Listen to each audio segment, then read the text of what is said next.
점유권은 점유할 권리가 있는지 없는지를 불문하고 점유하기만 인정되는 권리가 점유권이다 그랬습니다. 그리고 점유할 수 있는 권리, 점유를 정당화시켜주는 권리를 본권이라 그랬어요. 그래서 점유권 외의 권리는 다 뭐라고? 본권이라 그럽니다. 그럼 저당권자는 목적물을 점유하지 아니니까 본권이 아니지 않느냐? 본권 아니면 그러면 점유권이 아니지 않습니까? 그런 걸 본권이라 그럽니다. 왜냐하면 저당권이라는 용의권은 소유권을 제한하는 권리예요. 소유권이 뭡니까? 본권이죠. 그 소유권이 갖고 있는 두 가지 가치 중 하나를 가져와서 파생됐으니까 그것도 본권이라고 그렇게 이야기하는 겁니다. 이해되겠습니까? 그런 걸 본권이다 이렇게 말해요. 그냥 그러니까 점유권에 대비되는 개념이 본권입니다. 되겠습니까? 점유권에 대비되는 개념입니다. 자, 그래서 그렇게 의문하는 게 맞죠. 분명히 점유할 수 있는 권리가 본권이라고 하는데 저당권은 점유하지 않으니까 본권이 아니지 않냐 이렇게 말하는 거죠. 맞습니까? 예, 그렇게 의문하는 게 맞습니다. 그러나 저당권은 소유권을 제한한 교환 가치를 지배하는 것이니까 결국은 뭐라고? 본권에서 파생된 권리니까 그냥 본권이다 이렇게 말합니다. 근데 소유권에서는 점유권하고 처분권이 있는 거 아니겠습니까? 그러면 소유권자가 만일 전세권을 설정하면 소유권자는 목적물을 점유합니까 안 합니까? 전세기간 동안에. 아니, 할 수도 있고 그렇게 말을 하면 안 되고 전세권 존속기간 지상권이 20년간 설정해 주세요. 지상권 30년 설정해 줬으면 소유권은 본권입니까 아닙니까? 그러면 그 사람은 소유자가 점유합니까 안 합니까? 30년 동안에. 안 하죠. 그래도 본권이라 그래야지 30년 동안에는 본권이 아니라고 말하는 건 아니죠. 그렇지 않겠습니까? 그래서 그냥 이 본권과 점유권을 개념이 제가 설명할 때는 점유할 수 있는 권리, 점유를 정당화시켜주는 권리, 그걸 뭐라고? 본권이라는데 그 본권에 대비되는 점유권에 대비되는 개념을 본권이라고 그런 겁니다. 그 본권 중에 대표적인 게 뭐라고? 소유권이에요. 그 소유권을 제한한 물건이 뭐라고? 제한 물건. 이렇게 나오는 겁니다. 그래서 교환 가치를 지배한다 그랬죠.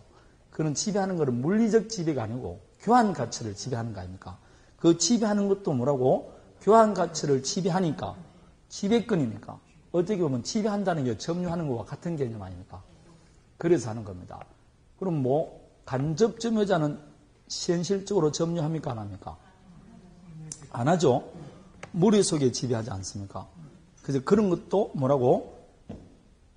우리가 말하는 현실적인 지배 아니고 머릿속에 지배하는 것도 지배권으로 봐요. 그런 게. 그럼 봐봐요. 갑의 토지 위에 을앞으로 저당권이 설정됐어요. 저당권 설정된 건물 만일 토지 같으면 을이 지배합니까 안 합니까? 점유 안 하죠. 근데 A가 나타나서 토지 사용을 방해하고 있어요. 그러면 저당권자는 방해 제거 청구할 수 있을까 없을까요? 있을까 없을까요? 물권적 청구권이 있다니까. 그럼 지금 뭐 하고 있다는 거 아닙니까? 내가 지금 뭘 안 하고 있는데 점유를 안 하지만 사용을 방해하면 방해 제거 청구할 수 있다니까요. 그런 권리가 점유권 저당권자에게 있다니까. 교환 가치를 지배한다니까. 교환 가치를 방해하면 방해를 뭐 할 수 있다? 제거할 수 있는 권리가 있다니까. 그런 게 교환 가치를 지배한다니까. 교환 가치를. 되겠습니까? 그런 의미에서 본권이라고 그러는 겁니다. 그것도. 그래서 그냥 점유권을 제외하는 개념이 뭐라고? 본권. 그러면 됩니다. 되겠습니까? 너무 복잡하게 생각할 필요 없고 그냥 그걸 제가 그렇게 나눈 게 아니고 그렇게 나눠놓은 겁니다. 내가 그래서 점유권에 기하는 수와 본권에 관한 수는 서로 영향을 미치지 않는다고 법조문에 나와있죠.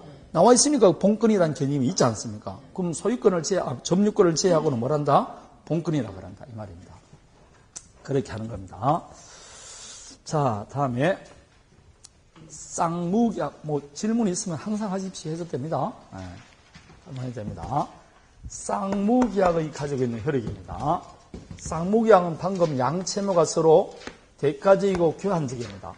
그 대가적이고 교환적이기 때문에 한쪽 채무가 상대방 채무에 영향을 미치는데 그 중에서 이행상 결론성과 관계 있는 게 동시이행 항변권입니다. 자, 동시이행 항변권은 말 자체가 벌써 쉽죠? 동시에 이행하자는 거 아닙니까? 그래서 예컨대 갑과 을 사이에 갑이 갖고 있던 아파트 매매계약을 체결합니다. 매매계약은 쌍무계약입니다. 그래서 10일 날 계약금 주고 원래 이 을은 대금 지급할 채무가 있죠.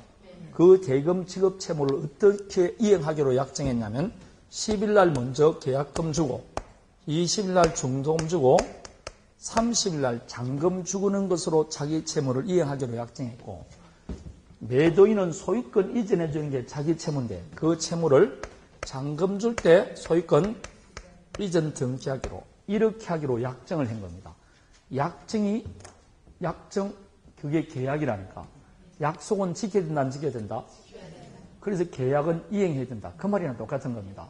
그러면 이 이후에 을은 중도금, 계약금 이렇게 지급할 채무를 스스로 이행해야 되고 이행하지 않으면 채무 불이행이 되는 겁니다.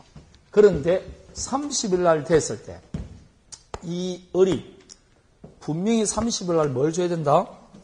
잔금 줘야 되는데 잔금도 안 주면서 너 채무 등기 서류를 먼저 달라 그러는 겁니다. 여러분 같으면 등기 서류 주기 안 주게? 이 채무는 서로 대가성이 있으니까 어느 한쪽이 이행 안 한다니까. 마찬가지다. 이 갑이 30일 날 등기 서류 가져오지도 않으면서 잔금 달라 그러면 여러분 잔금 줍니까 안 줍니까? 안 주죠. 그러니까 이거는 뭐라고? 동시행이라고. 그럼 동시행이란 쌍무계약 당사자 일방이 자기 채무를 이행 또는 이행 제공 없이 상대방에게 이행을 청구하면 그 상대방은 상대방 이행이 있을 때까지 자기 채무 이행을 말 수 있다. 거절할 수 있는 권리가 있습니다. 그걸 동시이행 항변권이다. 이렇게 말합니다. 되겠습니까? 이것도 역시 공평의 원칙입니다. 서로 대가성이 있으니까 어느 한쪽이 먼저 이행하는 것은 공평하지 않기 때문에 그렇습니다. 그래서 거기 보면 채권 채무자는 여기 동시항변권은 쌍무계약입니다. 그 상대방이 그 채무 이행할 때까지 자기 채무 이행을 말 수 있다. 거절할 수 있는 권리. 그걸 동시이행 항변권 이렇게 말합니다. 이해되겠습니까? 자, 그래서 이 을이 잔금도 주지 않으면서 등기 서류 주세요 라고 말을 하면 갑은 너 잔금 줄 때까지 내 등기를 못 해주겠다 할 권리가 생긴다고. 그걸 유식하게 말하면 뭐라고 한다고? 동시이행 항변권이 있다. 그렇게 말합니다. 그러면 동시이행 항변권은 어떨 때 인정되느냐? 간단하게 볼 것 같으면 서로 첫 번째 서로 대가적 의미를 가지는 양채무가 있어야 돼요. 따라서 일방만이 채무를 부담하거나 아니면 양채무가 있더라도 서로 대가성이 없으면 인정해주지 않습니다. 그럼 이렇게 서로 대가적 의미를 가지는 양채무를 부담시키는 계약이 뭐라고? 쌍무계약. 그러니까 이 말은 다르면 동일한 쌍무계약에서 발생된 양채무가 있을 것. 그 말과 똑같은 겁니다. 따라서 만일 이 경우 잔금이 1억입니다. 자, 그래서 을이 잔금 1억을 딱 줍니다. 아, 그런데 이 갑이 등기를 안 해줍니다. 왜 해주지 않습니까? 라고 하니까 작년에 당신이 나에게 2천만 원 빌려갔지 않느냐? 맞습니다. 그럼 이 을은 지금 1억 대금 지급할 채무도 있고 2천만 원 지급할 채무도 있습니다. 그럴 때 갑이 하는 말이 이 1억만 줘서는 안 되고 작년에 빌려간 2천만 원까지 주지 않으면 등기 못 해주겠다. 곧다고 소리 할 수 있어 없어요? 없죠. 이 채무는 요 2천만 원 채무는 요 등기와 무슨 관계가 아니다? 대가성이 있는 게 아닙니다. 별개로 발생된 채권 아닙니까? 이렇게 서로 대가적이 아니고 서로 별개의 약정으로 성립된 양채무는 원칙적으로 동시항변권 인정되지 않습니다. 특약하면 됩니다. 특약이 없는 한 안 된다. 그냥 채권 채무가 있다 해서 무조건 동시행 관계 아니다 이 말입니다. 서로 뭐라고? 대가적 의미를 가지는 양채무가 있을 때 동시항변권 인정해 줍니다. 어이구, 이해되겠습니까? 자, 서로 대가적 의미를 가지는 양채무가 있을 때. 다음에 두 번째, 혓바늘이 돋아가지고 말을 하는데 뭔가 아파 죽겠어. 이럴 때 한 명만 걸리면 내가 막 아파 죽겠어. 근데 인터넷 찾아보니까 알보인가 뭐? 알보칠. 그런 게 있다면 엄청 아프다면서요. 나는 오라메디 그것만 생각했는데 알보칠이라고 했구나. 아, 그래요. 이렇게 혓바닥이 돌았을 때 가장 좋은 것은 된장을 뚝배기에 끓입니다. 그래서 숟가락을 담궈놔요. 팔팔 끓을 때 담궈놨다가 그 숟가락을 딱 빼가지고 딱 붙이면 돼요. 이것만큼 특효력이 없습니다. 눈물이 쫙 나면 얼마나 아픈지 몰라요. 그래도 조금 있으면 나. 그냥 강제로 다 죽여버리는 겁니다. 거기에 있는 걸. 좋습니다. 된장을 끓여서 그냥 바로 찢으면 됩니다. 그 된장을 찢으면 화상은 안 입어. 왜냐고? 무료해 있으니까. 그래서 눈물을 칙칙 감고 뭐라고? 이러면 됩니다. 근데 너무 아프니까 겁이 나서 못해. 그러니까. 자, 한번 해보시기 바랍니다. 낫지 않더라도 민간요법이니까 믿지는 말고 한번 실험을 해보십시오. 아프기를 얼마나 아픈지 모릅니다. 거기다가 바로 대버리면 됩니다. 자, 된장을 오늘 가서 끓이도록 하겠습니다. 알보칠? 보니까 우리나라 제품이 아니고 뭐 미국에서 수입해서 하는 게 그게 알보칠이더만요. 하여튼 엄청 아프다고 오늘 방금 조사해 보니까 나옵니다. 하여튼 혓바늘 참 아파요. 며칠 밤샘 했더만. 자, 서로 대가적 의미를 가지는 양채무가 있을 것. 두 번째, 밑에 보면 나옵니다. 쌍방채무가 변적이 있을 것 되어 있습니다. 되겠습니까? 그러니까 결국 변적이 도래할 것. 상대방 채무가 변적이 도래해야 될 것. 이 말입니다. 이 말은 근데 여기 똑같은 겁니다. 20일 날 됐을 때 어른 중도금 지급할 채무가 있습니까? 없습니까? 있죠. 근데 갑이 어에게 중도금 달라고 하니까 어려 하는 말이 등기 서류 주기 전까지는 중도금 못 주겠습니다. 라고 말합니다. 하면 될까요? 안 될까요? 안 되죠. 어른 20일 날 중도금 지급 채무가 있지만 갑은 지금 등기 서류 줄 채무가 며칠 날 있다고? 아직까지 변제기가 도래 안 했잖아. 변제기 도래 안 한 사람에게 변제하라 할 수는 없습니다. 그럼 요 중도금 지급은 을이 먼저 이행해 주려고 봅니다. 여기에 선이행 의무자 이 말입니다. 그럼 선이행 의무자에게는 원칙적으로 동시한 미권이 있게 없게? 없죠. 선이행 의무자에게는 원칙적으로 동시한 미권이 없습니다. 따라서 20일 날 되면 중도금 지급해야 된다 안 해야 된다? 해야 됩니다. 자, 선이행 의무자에게는 원칙적으로 뭐가 없다고? 동시양변권 없습니다.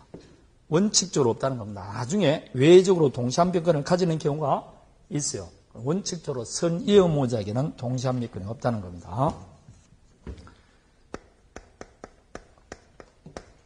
선이행 의무자에게는 원칙적으로 뭐가 없다고?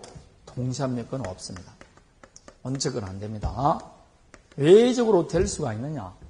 외적으로 될 수 있는 경우가 있어요. 예컨대 이 선이행 의무자인 을이 중도금을 안 주고 있습니다. 안 주면 이행해야 됨에도 불구하고 이행을 뭐하고 있다? 지체한다. 이행 지체입니다. 이행 지체는 채무불이익이니까 지연이자 발생합니다. 그럼 채무불이익이니까 갑은 을에게 몇 번 잔금 달라고 이야기하고 중도금 달라고 이야기하고 중도금 주지 않은 계약을 해지하면 됩니다. 근데 해지를 해야 되는데 안 하고 차일피를 미루다가 드디어 30일이 된 겁니다. 30일이 딱 되면 이때부터 을의 의무는 중도금만 주는 게 자기 채무가 아닙니다. 중도금 줘야 되고 그동안에 이자 줘야 되고 30일 되니까 뭐 더 줘야 된다? 잔금도 줘야 됩니다. 이 세 가지를 다 줘야만이 자기 채무를 이행한 겁니다. 그럼 이 세 가지를 다 줄 때는 나는 뭐는 받아야 된다? 등기 받아야 되지. 등기 안 주는데 이 세 개 다 주겠습니까? 그럼 이 둘은 무슨 관계다? 동시행 관계입니다. 되겠습니까? 이때는 동시행 관계입니다. 내 비록 이행을 지체했지만 너도 이제 이행기 도래했지 않냐 이 말입니다. 30일 됐으니까 너 채무를 이행하라는 겁니다. 그래서 선이행 의무자에게는 원칙적으로 동시한별권이 없지만 선이행 의무자가 이행을 뭐하는 중에 지체하는 중에 상대방 채무가 변제기 도래한 겁니다. 이럴 때는 선이행 의무자도 동시한별권 주장할 수 있게 없게 있다. 그렇게 되는 겁니다. 외적으로 가능합니다. 선이행 의무자가 이행을 지체하는 도중 상대방 채무 변제기 도래했을 때입니다. 마지막에 일방이 자기 채무는 이행 또는 이행 제공함이 없이 이행하거나 이행 제공 없이 이행 청구하는 겁니다. 이럴 때 동시한별권 주장할 수 있습니다. 이거는 요걸 그림을 다시 그리면 갑과사의 아파트 매매하면서 30일 날 잔금 주고 뭘 주기로 했다? 등기세를 주기로 했다. 동시한별권이란 여기 있듯이 30일 날 을이 잔금도 안 가져오면서 등기세를 달라고 그런다. 그럴 때 동시한별권 주장하는 겁니다. 이 갑이 30일 날 등기수료 가져오지도 않으면서 잔금 달라고 이야기합니다. 그럴 때는 을은 뭘 한다? 등기수료 주기 전까지는 잔금 못 주겠다. 이렇게 주장하는 겁니다. 만일 이 을이 30일 날 잔금 주면서 등기 주세요. 그러면 등기 해줘야 된다, 안 해줘야 된다? 해줘야 되죠. 이렇게 자기 채무를 이행 제공함이 없이 청구할 때, 그럴 때 비로소 동시한별권 주장하는 겁니다. 이해되겠습니까? 이게 동시이행항변권입니다. 자, 동시항변권은 효력 하나를 봅니다. 동시항변권은 첫 번째 영기적 항변권입니다. 이 말은 무슨 뜻이냐? 동시항변권이란 내 채무를 영원히 이행 안 하겠다는 게 아니고 너 채무 이행할 때까지 내 채무 이행을 뭐 하겠다? 연기하겠다는 영기적 항변권입니다. 영원히 안 주겠다는 뜻은 아닙니다. 그래서 이걸 영기적 항변권이다. 이렇게 말하는 겁니다. 알겠습니까? 자, 여기서 이제 다음에 소송에서 반드시 원용해야 됩니다. 이게 이제 어려운 말입니다. 소송상 원용해야 된다.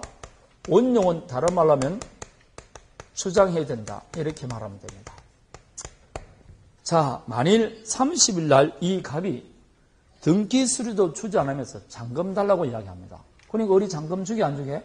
안 주죠. 안 주니까 갑이 소송을 제기했어요. 소 제기한 쪽을 뭐라 했냐면 원고라고 그래요.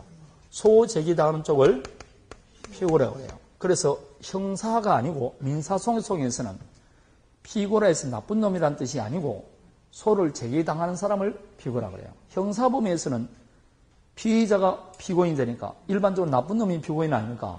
여기는 다른 개념입니다. 그러면 이 갑이 잔금 달라고 소를 제기했어요. 그럼 당연히 을은 소 제기했을 때 길 나가서 뭐라고 주장하면 됩니까? 너가 나에게 등기서를 안 주니까 잔금을 못 주지 않냐? 나에게 동시이행 항변권이 있다고 뭐 해야 된다고? 주장을 해야 돼요. 소송상 자기에게 유리하게 주장하는 걸 뭐란다? 원용한다 그래요. 원용을 해야 됩니다. 그런데 이 을이 설마 판사들이 동시항변권도 모르겠느냐? 그래서 말을 안 했어. 원용을 안 했다 이 말입니다. 그러면 원고 성소 판결 나옵니다. 피고 패소 이렇게 나옵니다. 아니 나에게 동시항변권 있지 않습니까? 라고 말을 하면 당신은 소송에서 나에게 동시항변권이 있다고 주장을 안 했으므로 없는 것으로 본다. 이렇게 말합니다. 아니 당신 알았지 않습니까? 그래도 법원에서는 내가 설사 알았다 할지라도 당신이 주장하지 않으면 없는 것으로 판단한다. 이렇게 말합니다. 이 말은 여러분 동시항변권은 소송에서 원용하지 않으면 법원에서 알아서 판단해 준다 안 해준다? 법원에서 알아서 판단한 것을 법원의 직권조사사항이라고 그래요. 근데 이거는 직권조사가 아닙니다. 반드시 원용을 해야 됩니다. 원용하지 않으면 판단해 준다 안 해준다? 안 해줍니다. 그게 참 묘하죠. 그 말 안 하더라면 뭐라고? 알아서 해주면 좋은데 알아서 안 해줍니다. 만일 법원에서 다 알아서 해줄 것 같으면 뭐 하려고? 변호사를 고용하고 뭐라고? 뭐 유능한 변호사를 찾을 이유가 뭐 있습니까? 다 뭐라고? 알아서 해주는데. 이 말은 거꾸로 말하면 유능한 변호사를 찾으면 훨씬 성수할 확률이 많다는 거예요. 그러니까 법원이 그렇게 정의롭다 이렇게 말을 못하는 겁니다. 잘 주장해야 된다 이 말입니다. 자, 주장을 해야 됩니다. 그럼 현직 부장판사가 옷을 벗고 변호사 개업했다. 그러면 경험이 많고 사건을 많이 아니까 많이 알겠죠. 그래서 그분에게 의뢰를 많이 합니다. 과연 실력 때문에 할까요? 이런 것도 있는 겁니다. 자, 그러면 이 갑이 나에게 동시 항변권이 있습니다라고 원용했어요. 그럼 주장했다 이 말입니다.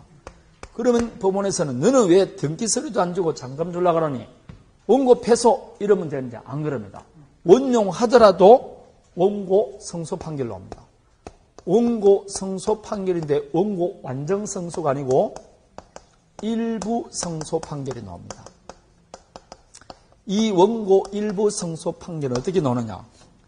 나에게 동시항변권이 있습니다라고 주장하면 법원에서는 피고을은 갑으로부터 등기 수료 받은 것과 동시에 잔금 지급하라 이렇게 판결합니다.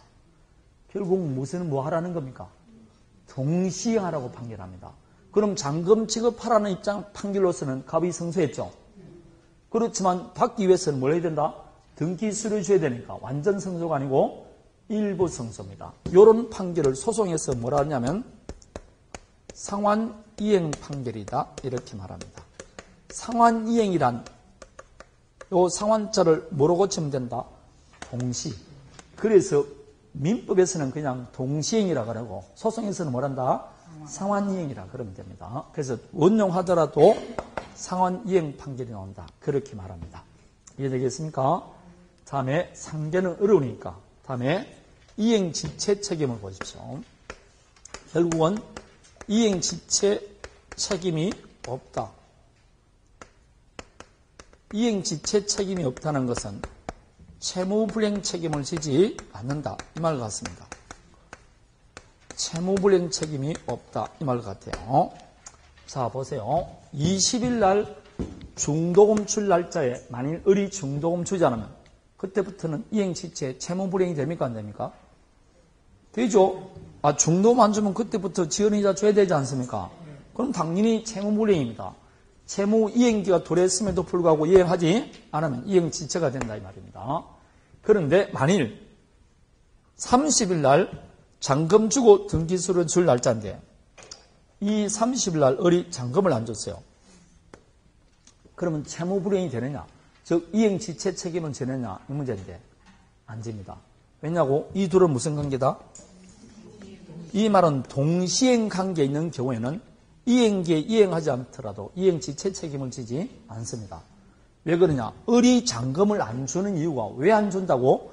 갑이 나한테 뭘 안 주니까? 등기수료 안 주니까 내가 안 주는 것이니까 나에게 책임이 없는 겁니다. 그래서 동시항변권이 있는 채무의 경우에는 이행기에 이행하지 않더라도 이행지체 책임이 없습니다. 이 말은 이 30일 이후에 잔금을 주지 않았다 할지라도 지연이자가 발생이 안 된다 이 말입니다. 채무불이행이 아니니까 지연이자가 발생이 안 됩니다. 지연 배상할 필요가 없다 이 말입니다. 이게 동시항변권이 갖고 있는 가장 큰 효력입니다. 이행기에 이행하지 않더라도 지체 책임지지 않습니다. 이걸 동시항변권이라고 합니다.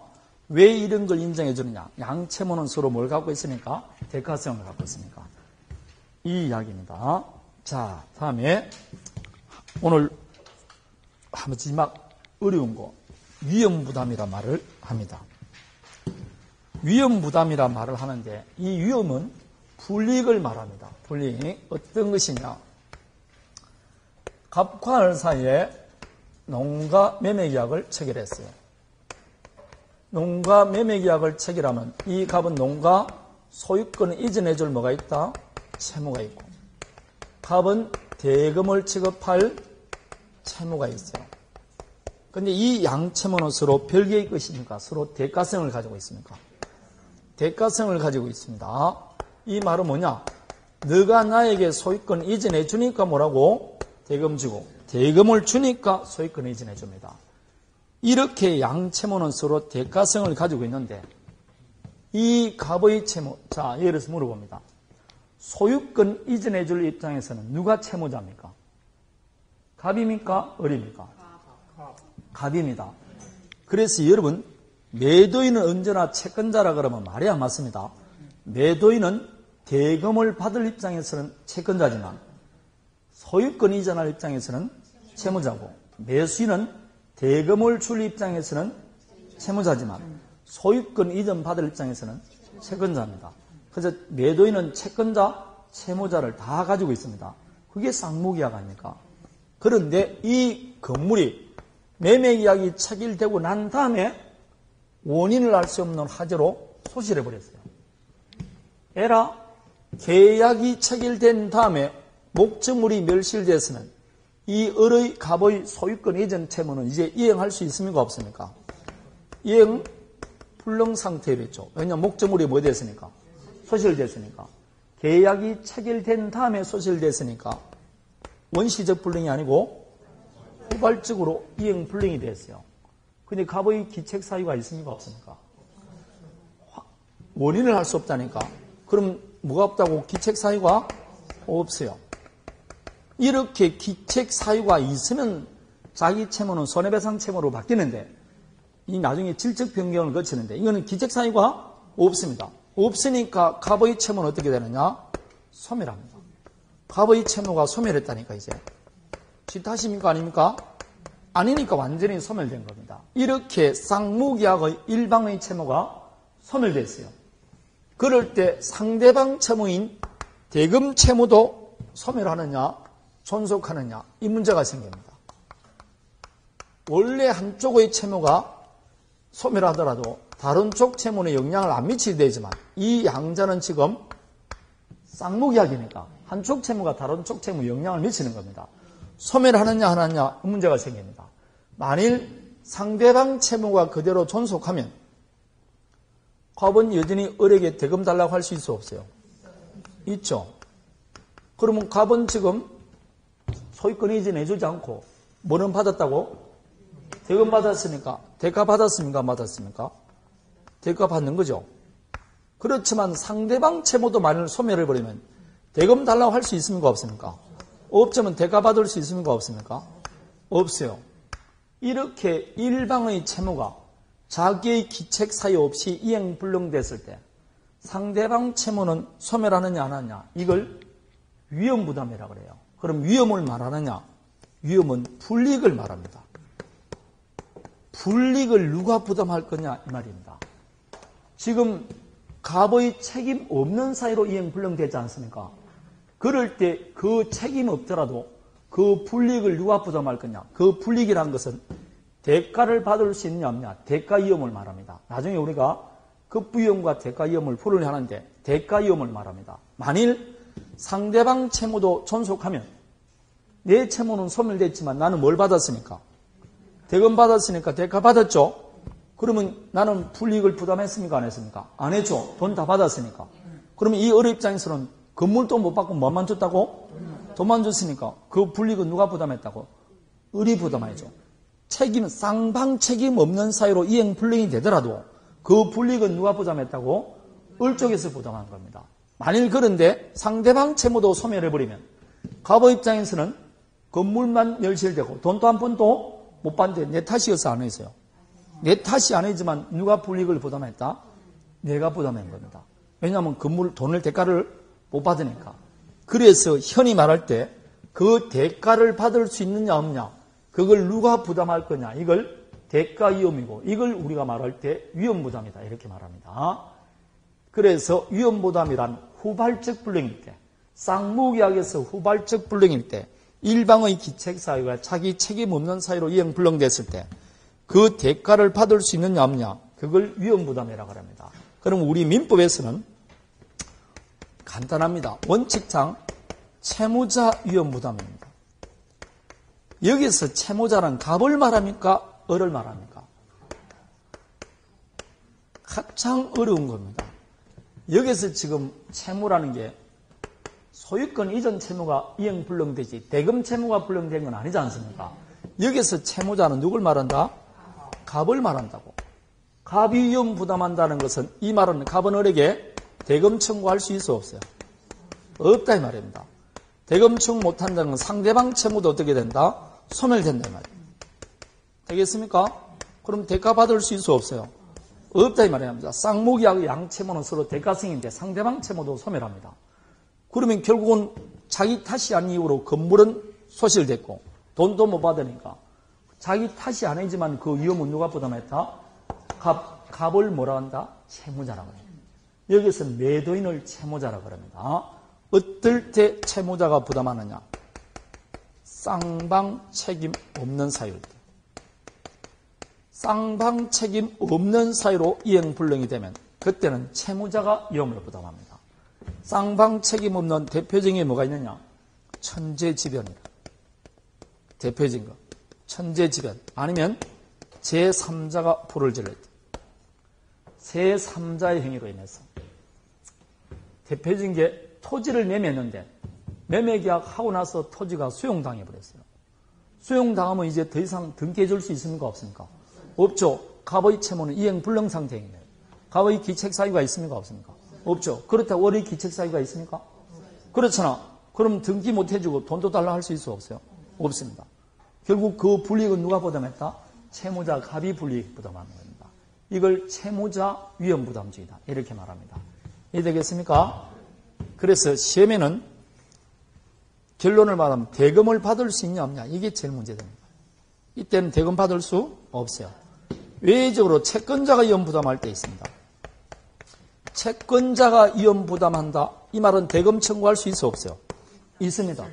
상대방 채무는 소멸하는 게 아니고 그대로 존속하게 되는 겁니다. 어떨 때 채권자가 위험부담하느냐? 이 불을 을이 질렀습니다. 채권자의 무슨 사유? 기책사유. 이럴 때는 당연히 갑은 을에게 대금 달라고 할 수 있습니다. 이때는 채권자가 위험부담합니다. 채권자 위험부담이다. 이렇게 말합니다. 그 밑에 3번 너무 자세히 보지 말고 이런 걸 위험부담이라고 합니다. 결국은 쉽게 말했을 때 매매계약 체결하고 나서 건물이 홀랑불탔다. 돈 받을 수 있느냐 없느냐 그 이야기입니다. 받을 수 있으면 좋지만 못 받는 경우도 있겠죠.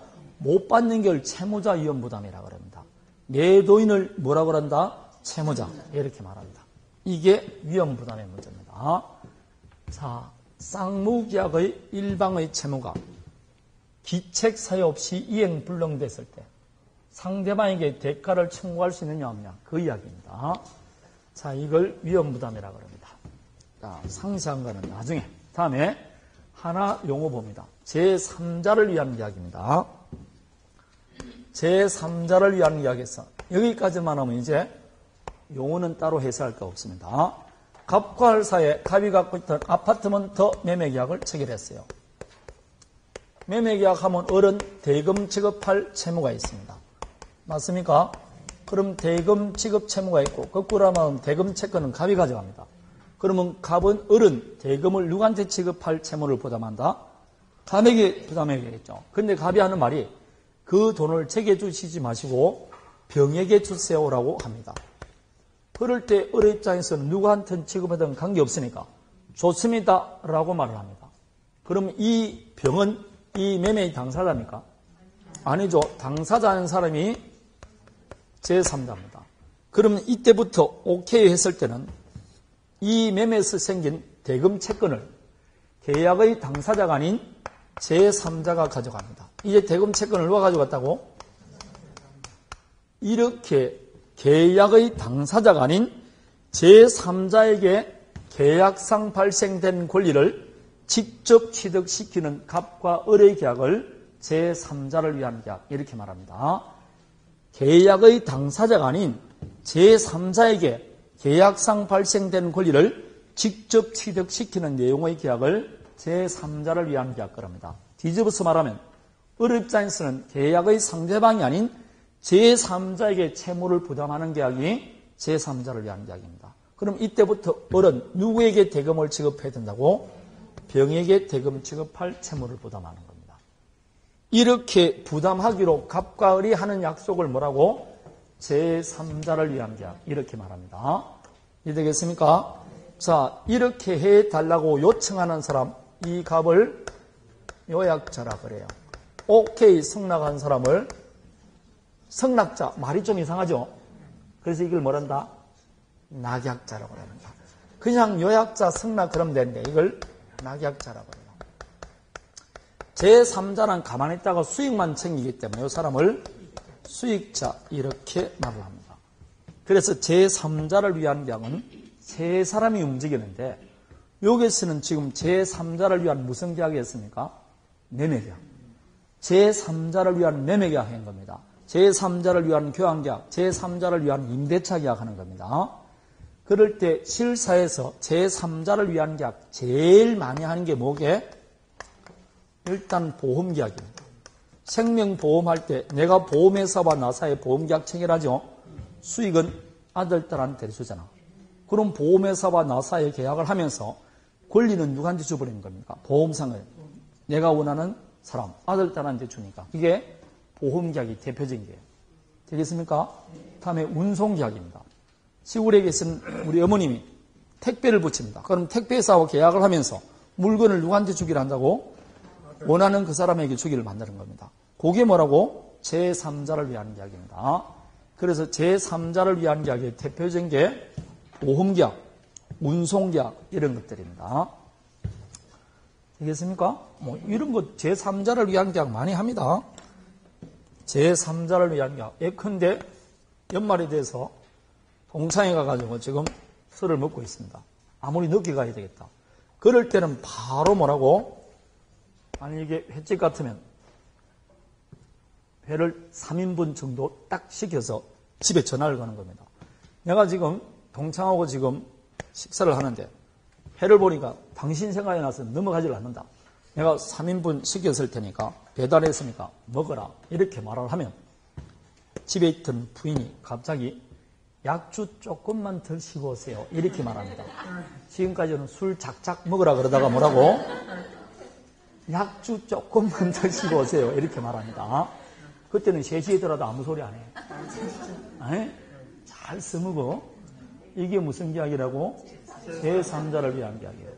횟집하고 나하고 계약하면서 그 수익은 누가 챙긴다고? 부인이. 그게 제3자를 위한 계약이라고. 어려운 게 아니라니까. 제3자를 위한 매매 계약한 겁니다. 그러면 이 제3자를 위한 계약의 당사자는 갑과 을이지 병은 당사자가 아니에요. 지금부터 제3자를 위한 계약서를 작성합니다. 제3자를 위한 계약서라는 게 따로 없어요. 그냥 두 사람 사이 무슨 계약한다고? 매매계약서 이렇게 작성하지 제3자를 위한 계약서 이렇게 작성 안 한다니까. 그냥 운송계약, 보험계약 합니다. 그럼 매도인이 누굽니까? 갑이지. 매수인은? 그러니까 계약의 당사자는 갑과 을이죠. 그리고 대금 지급하겠죠. 그래서 대금 일자 쭉 씁니다. 20일 하고. 단 뭐로 쓰느냐? 대금은 병에게 지급한다. 이게 제3자를 위한 계약이라니까. 아무 계약이 아니에요. 보통 계약에다가 제3자에게 권리를 취득시킨다는 조항을 하나 더 추가하면 됩니다. 요 추가된 조항을 흔히 제3자 약관이라 그래요. 그래서 보통 계약에다가 제3자 약관을 하나 더 추가한 것이 제3자를 위한 계약이지 별다른 계약은 아닙니다. 그래서 항상 제3자를 위한 계약의 당사자는 요약자와 누구다? 낙약자가 계약의 당사자지 수익자는 계약의 당사자가 아닙니다. 따라서 만일 20일 날 중도금 주고 30일 날 잔금 주기로 했다. 근데 중도금 안 줍니다. 안 주면 수익자 병이 나가서 왜 중도금 안 주냐고 이 계약을 해지할 수 있어 없어요? 지가 왜 해지하냐고. 계약의 당사자는 갑과 을인데 병은 단순히 뭐만 받는다? 수익만 받지. 이 계약의 당사자가 아니니까. 계약의 당사자가 가지고 있는 권리, 무슨 취소를 한다든지 해지를 한다든지 이런 권리는 수익자에게는 없습니다. 수익자는 단순히 뭐만 받는다고? 수익만 받는 겁니다. 이해되겠습니까? 그냥 수익만 받는 겁니다. 제3자를 위한 계약에서 계약의 당사자는 요약자와 낙약자입니다. 대신 채무를 불량하면 거기에 따라 손해배상은 청구할 수 있게 없게? 있겠죠. 늦게 받았으면 손해는 배상 청구할 수 있습니다. 그러나 뭐는 아니다고? 계약의 당사자는 아닙니다. 계약의 당사자는 요약자와 낙약자입니다. 그게 제3자를 위한 계약이라고 합니다. 그럼 제3자를 위한 계약에서는 당연히 공부할 때 이 제3자가 가지고 있는 권리가 제일 중요하겠죠. 그 권리, 다음에 요약자가 할 수 있는 것, 낙약자가 할 수 있는 것 이렇게 세 가지를 나눠서 봅니다. 근데 이게 옛날과는 달리 지금 현재 약 4회 연속 계속 나옵니다. 그리고 99% 사령 문제로 나옵니다. 갑이 매매했을 때 어떻게 이렇게 갑, 사월병, 사령 문제로 나오고 항상 병이 지금 수익자로 나와요. 네, 그래서 제3자를 위한 계약은 여러분 시험 칠 때까지 나오면 한 5회 연속 나오는데 이제는 안 나온다고 말하기가 곤란해요. 왜냐하면 계속 나오니까 이제는. 그래서 뭐 대비하는 수밖에 없습니다. 별로 어렵진 않아요. 일단 요약자와 낙약자가 누구고 계약의 당사자가 누구냐 그건 잘 기억하는 게 좋습니다. 여기까지가 우리가 쌍무계약에서 독특한 거 동시항명권 위험부담 제3자를 위한 계약 봤습니다. 나머지 해지는 우리가 해제란 말은 계약을 해지한다는 말을 많이 들었죠. 요건, 효과 이렇게 보면 됩니다. 자, 여기까지입니다. 원래 뭐 특별한 11월달, 12월달은 용어 정리니까 원래 물권법까지 하기로 했는데 계약법 총론까지 해봤습니다. 이렇게만 해가 다음에 또 이렇게 나오면 참 쉽겠죠. 여기 용어 해설 정도입니다. 용어 해설이고 이제 1월달 기본서가 나오면 다시 1페이지부터 들어갑니다. 1페이지부터 들어와서 1페이지 우리 뭐 했는지 기억은 나십니까? 제일 처음 할 때 권리변동이라는 걸 합니다. 그래서 그 권리변동식부터 해서 봅니다. 근데 제가 다시 기본서 있을 때 말하겠지만은 어떤 경우는 등기법을 다 해야만이 이해되는 것도 있고 그리고 1, 2월 달에는 설명해줘도 아예 효과가 없는 것들이 있습니다. 먼저 다른 걸 보고 해야 될 경우도 있으니까 제가 볼 때 요번에는 요거 다 틀리고 아니면 다음에 합니다. 아니면 요거는 나중에 이거 하고 나서 이거 할 겁니다. 라고 말을 할 겁니다. 그럼 여러분 공부할 때도 그냥 제가 하지 말라는 건 뭐라고?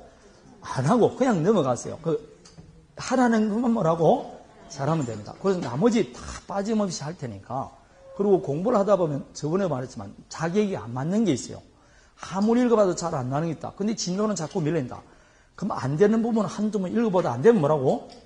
덮어두고 그냥 뒤에 거 나갔어요. 그럼 나중에 보면 또 이해될 수도 있는 겁니다. 그냥 빨리 잘 되는 부분을 여러 번 보는 게 훨씬 더 유리합니다. 절대로 욕심 피울 필요가 없습니다. 되겠습니까? 자, 그러면 오늘 여기까지 합니다. 그런데 다음 주 우리가 휴강이라고 그랬죠?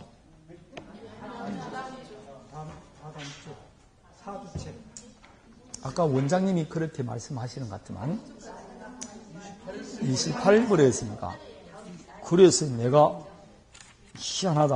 아니 다음 주부터 휴가는 하는 또 많이 있어서 그래요. 그러면 다음 주에 마지막 계약법을 다 하도록 하겠습니다. 되겠습니까?